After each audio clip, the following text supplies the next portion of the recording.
Hi and welcome to the Sewing Studio. I'm Anna and in this video I am going to demonstrate to you the Janome MyLock 454D Overlocker. Now hopefully you can stay for the whole video, but if not we have split it into chapters for you. So firstly I'm going to talk through its features and then I'll show you everything that comes in the box. I'm going to show you how to thread it, we'll do some sewing and I'll show you its capabilities and then talk a bit about warranty and support. So feel free to head to one of those chapters if time is limited. And don't forget, if you like what you're seeing, subscribe to our channel and hit the bell to be notified when we upload a new video. So the Janome MyLock 454D is a 3 and 4 thread overlock. So you can achieve your most standard overlock stitches. So a standard 4 thread, a 3 thread wide, 3 thread narrow, you can do a rolled hem, all sorts of different things on this machine. And despite the reputation that overlockers get, this one is quite easy to use. So the threading is all colour coded and numbered for you. So the thread paths are very easy to follow. And down in here where you've got the loopers, the lower looper being the most trickiest part to thread, it has a little gadget that helps you get the thread in the back of the looper to make it nice and easy to do. Now you can adjust the length of your stitches, that's the dial on the side here, and then it also has what's called differential feed, and that is basically 2 sets of feed dogs on an overlocker in under here, and for most overlocking those feed dogs are going at the same rate, but you can adjust it so that the set at the front are going slower, and that helps when you're using quite tricky thin fabric that tends to pucker.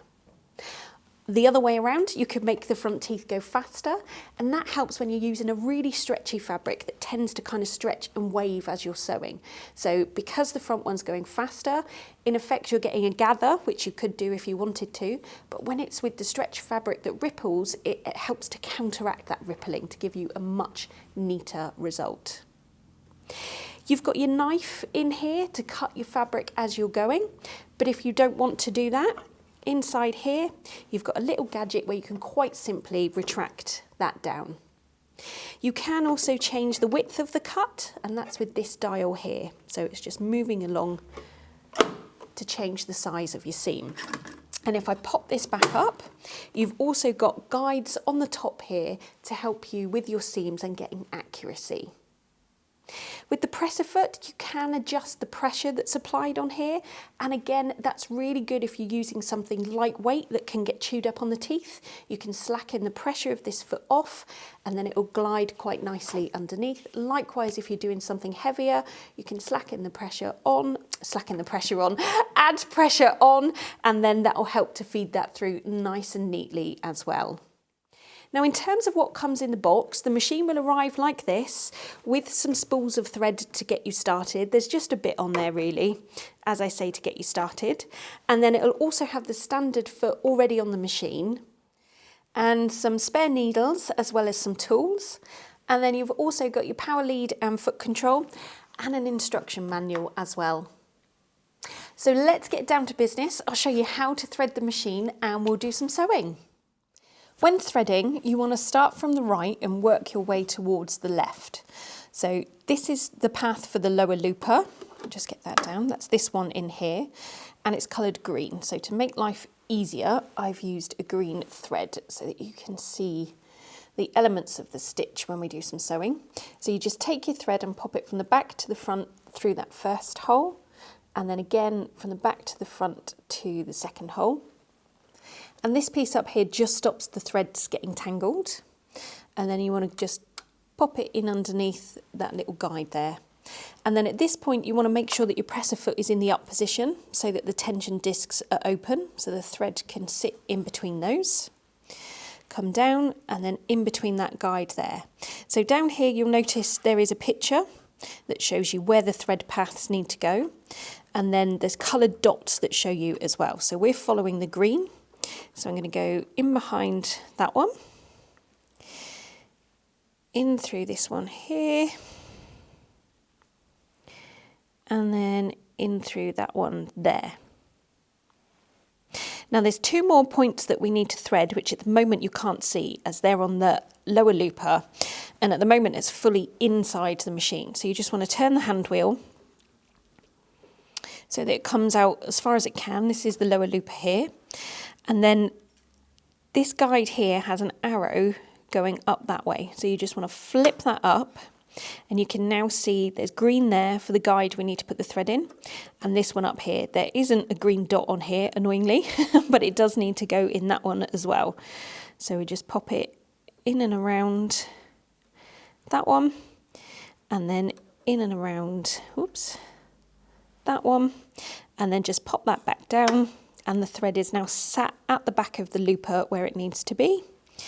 And then the last thing on this one is just to go through the eye of the looper. I'm just going to move it so that I can see it there. And then out through the back of the machine and under the foot. Lovely. Now that's the trickiest bit done, which I don't think is too bad at all. So we'll move on to the upper looper, which is red. So I've already gone through those two stages, down through the discs and in that guide there. And then I'm just following the red, which is up under that one, and then straight through the eye of the upper looper. If I can see the end, which is just that one there. And again, just take it out through the back and then under the foot. That's that one done. And then the needles, very similar to a sewing machine. So you just come down, this is the right needle first, around here, up, over. There's two guides here that you might not quite be able to see, but we're doing the right needle. So you go in the right guide, and then in behind the guide at the very top of the needles. And lastly, through the eye of the right needle, like so. Again, take it out the back and under the foot. And then lastly, the left needle, exactly the same. You're going down, around, up, in the left guide this time, behind the one at the very top of the needles, and then through the eye of the left needle. Now this is going to give us a standard 4-thread overlock, which is the widest one. If you wanted to do a 3-thread, you simply take out the left needle and don't thread this in. And as I said, there's lots of other stitches you can do, and the manual will talk you through how to set up for those. So that's the machine threaded. Now what you want to do first, before you go putting your foot on the foot pedal or anything, is just drop the presser foot down and turn the hand wheel towards you. And what you're feeling for is that everything is moving freely. Now, if you've never used an overlocker before, there's a lot more elements. So this doesn't move as freely as a sewing machine hand wheel, but it also should just turn and not get caught anywhere. So I can feel that that's absolutely fine. So I'm going to put the cover up and I'm going to put my foot on the foot pedal.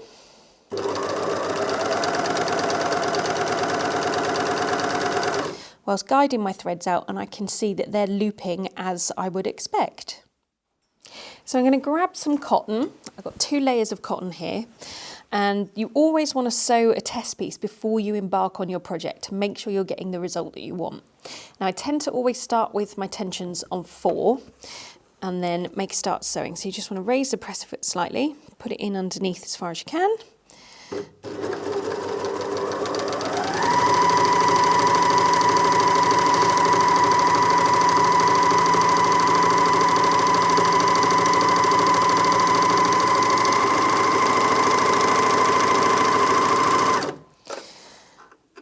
So that was going at top speed there, which for this machine is 1200 stitches per minute. And it's not too noisy actually for an overlocker either.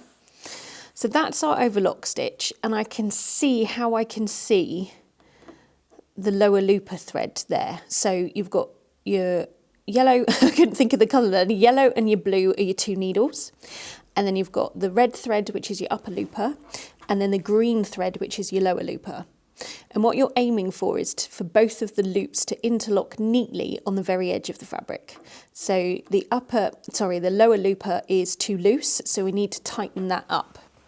So I'm just going to take it up to 5 first, and we'll see what difference that makes.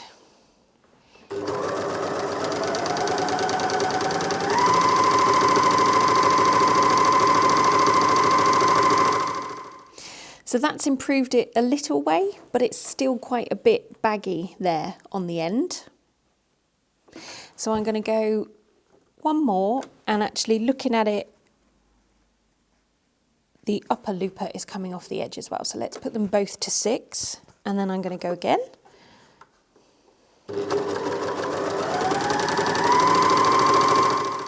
And that's looking much more uniform, but there is still a bit of a gap between the edge of the fabric and the edge of the loop. So to fill that gap, I'm going to increase my cutting width by turning this dial towards me, and hopefully you can see that the cutting blade is coming out. And then we'll go again.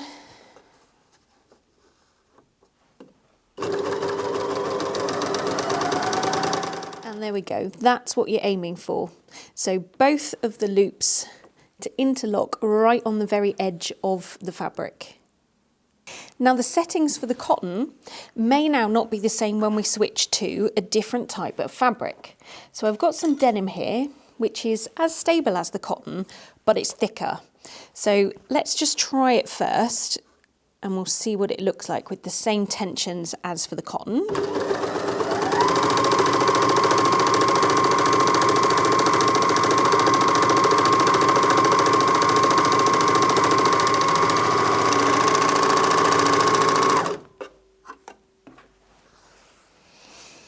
And actually that looks absolutely as I would expect. Not surprised, because as I say, this is a stable fabric like the cotton is. So in theory, they should be very similar tension wise. Now obviously it's a thicker fabric, so if you wanted to, you could increase the stitch length. So we could take that up to say 3.5.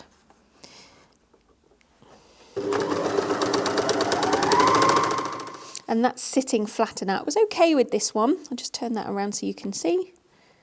But it was starting to kind of curl up in places because the stitch was just too short. So you can see how the longer stitch length gives a much neater, flatter result. But then when you move on to something stretchy, so I've got a bit of fleece here, you may need to adjust the tensions again for this type of fabric. And that's why I'm saying it's important to do a test run first. So let's pop that underneath, and I'm just going to go through one layer first.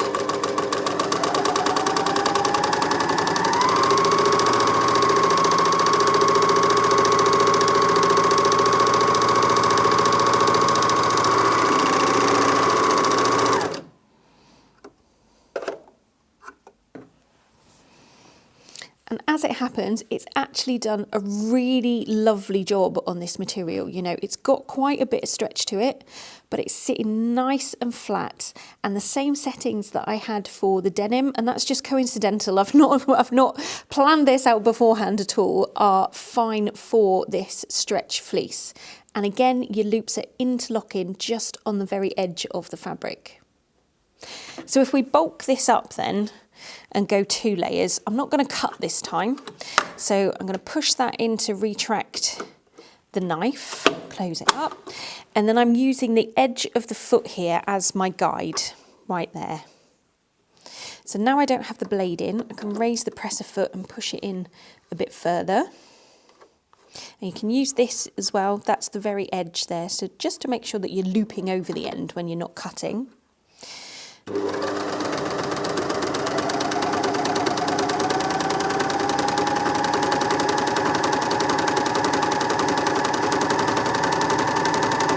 Now I'm not going at full speed because it can't cope with it, it can. It's because I'm not cutting, so I'm just being steady and watching my seam here.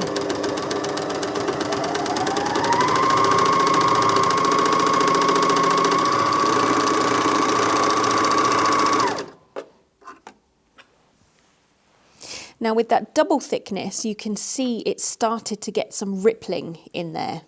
So this is where we would now adjust the differential feed. So what we want to do is make the front set of teeth so faster so that it's gathering, which will counteract that waviness. So I'm going to increase the differential feed to 2, and then I want to cut this off now as I'm going, because otherwise I'll be sewing over the top of that. So I'm going to bring the knife back up, get those threads out the way a minute, put that back in there. And then, like I say, with the front teeth going faster, you are in effect gathering to counteract the rippling.